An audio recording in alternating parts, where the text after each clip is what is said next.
Le 15 mars 2022, le préfet de la Seine-Saint-Denis, M. Jacques Witkowski, a signé un partenariat avec la ville de Sevran pour lutter contre l'habitat indigne, faisant de Sevran la première ville à signer un tel partenariat avec l'État. L'objectif de ce partenariat est de lutter plus efficacement contre l'insalubrité et les marchands de sommeil en accordant plus de compétences à la ville. Si le dispositif en lui-même est une avancée, s'inscrivant dans la continuité de notre combat pour la dignité humaine, des questions se posent quant aux personnes qui ont signé cet accord. En effet, on peut lire dans l'arrêt de la Cour d'appel de Paris rendu en date du 23 février 2022, soit un mois avant la signature de ce partenariat, à propos de M. Blanchet, maire de la ville de Sevran. En se comportant comme un marchand de sommeil, le maire s'expose à un traitement pénal équivalent à celui des trafiquants de drogue tel qu'envisagé par le gouvernement. Outre les témoignages et images du logement concerné insérés dans les vidéos établissant l'insalubrité de l'immeuble, les prévenus produisent des attestations. Pour rappel, voici quelques éléments qui ont motivé cette décision judiciaire définitive. Monsieur Blanchet, maire actuel de Sevran, après avoir laissé les gens vivre au 8 rue Pierre-Brossolette, dans la moisissure. La deuxième chambre, on ne peut pas y vivre. C'est humide, moisissure. Donc mes enfants ne peuvent pas dormir dedans. Donc le petit, les deux petits, ma grande de 9 ans et moi et mon mari dormons dans le salon. Dans l'insalubrité,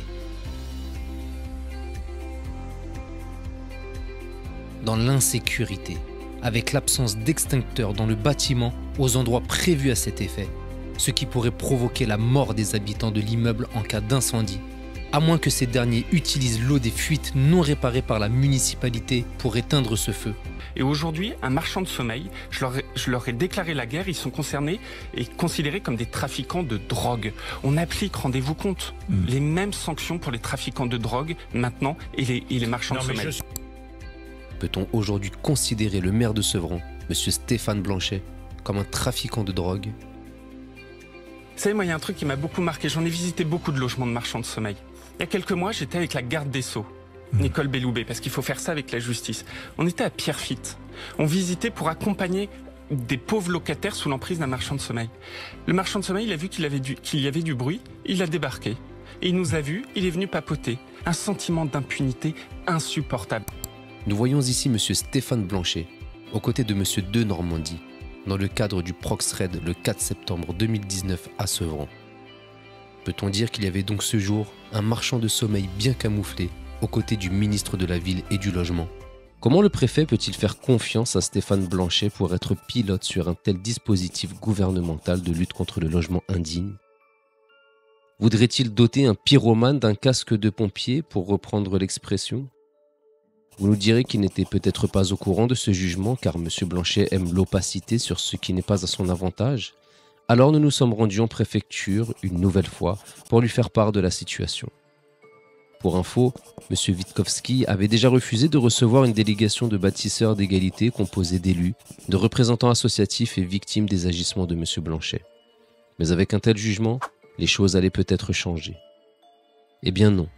Même après avoir été informé personnellement de l'existence de ce jugement accablant par l'un de ses conseillers, il a campé sur sa position de mépris, n'accordant aucune considération à l'alerte lancée par les bâtisseurs sur le danger auquel sont encore exposés des Sevranaises et Sevranais en termes de logement indigne par le maire Stéphane Blanchet, sachant qu'il avait de surcroît déjà menti à la justice pour expulser des personnes vulnérables. Monsieur le préfet, sachez que même le président de la République, Monsieur Macron, a manifesté de la considération au combat des bâtisseurs en écoutant très attentivement leurs revendications.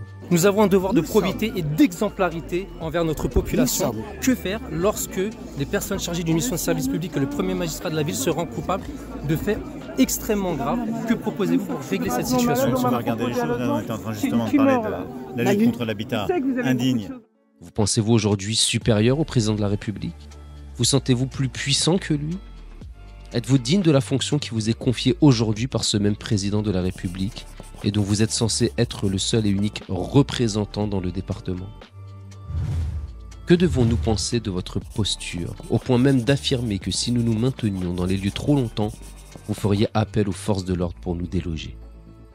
Est-ce ainsi que vous avez été formé au respect des valeurs de la République et au respect de vos concitoyens lorsque vous étiez dans les corps armés? Pour rappel, monsieur Witkowski, votre fonction de préfet est au service des élus de la République qui sont porteurs d'un mandat électif. Vous devez combattre les entraves aux valeurs de notre République, non pas les couvrir pour certaines d'entre elles. Doit-on conclure que vous ne voyez aucun inconvénient à ce que monsieur Blanchet, maire de Sevran, offre de nouvelles victimes à la misère en faisant vivre des personnes dans des conditions indignes ou en les exposant aux dangers de la rue pour privilégier un projet financier? Devons-nous vous faire un comparatif entre votre prospectus de lutte contre le logement indigne et l'état de certains appartements communaux gérés par Stéphane Blanchet? Cela vous sera fait prochainement, afin que l'opinion publique sache ce que vous tolérez de la part d'un maire, mais que vous souhaitez combattre pour des personnes dites lambda. Monsieur le préfet, pour rappel de notre chère Déclaration des droits de l'homme et du citoyen, l'ignorance, l'oubli ou le mépris des droits de l'homme sont les seules causes des malheurs publics et de la corruption des gouvernements. Nous espérons sincèrement que le temps corrigera votre mépris et que vous saurez revenir aux missions qui sont les vôtres, à savoir notamment l'ordre public, la protection des populations et la lutte contre l'exclusion. Et si nous faisons ces vidéos, c'est pour que nos concitoyens puissent savoir qui sont les personnes qui font entrave au combat que nous menons pour la dignité humaine. C'est également pour laisser des traces au cas où il nous arriverait quelque chose, car il nous a été dit à plusieurs reprises de faire attention à nous lorsque nous marchons dans la rue. Devons-nous conclure que nos vies seraient potentiellement en danger? D'où viendra ce danger?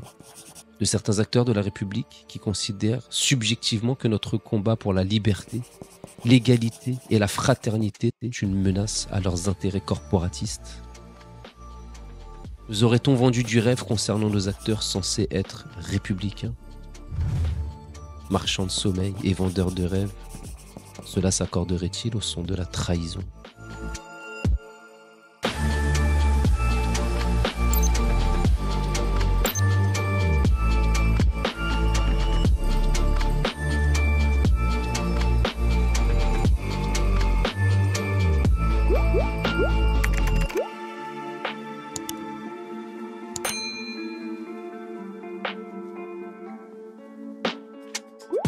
Woo!